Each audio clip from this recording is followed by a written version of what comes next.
Matagumpay ang naging paghahanda at pagbabantay ng Police Regional Office 3 sa hagupit ni Bagyong Krising sa Central Luzon.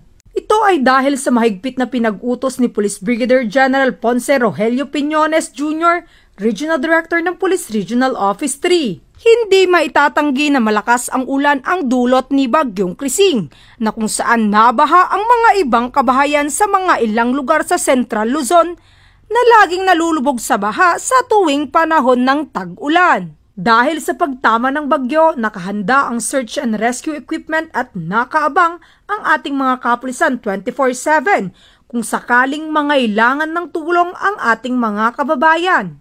Binantayan din ng ating mga pulisya ang mga ilog sa anumang oras ay posibleng umapaw. Maliban dito ay to the rescue din si Police Staff Sergeant Ryan Paulo M. Cortez, miyembro ng 1st Provincial Mobile Force Company ng Pampanga Police Provincial Office sa ating mga kababayan sa Barangay del Pilar, City of San Fernando, Pampanga. Namigay ito ng mga relief packs sa mga residente na nalubog sa baha dulot ng malakas na ulan. Labis ang pasasalamat ng mga residente sa binigay na tulong ng ating mga otoridad sa kanilang barangay. Patuloy ang kapulisan ng Gitnang Luzon sa paghahatid ng serbisyo para sa seguridad at kaligtasan ng ating mga mamamayan sa Central Luzon.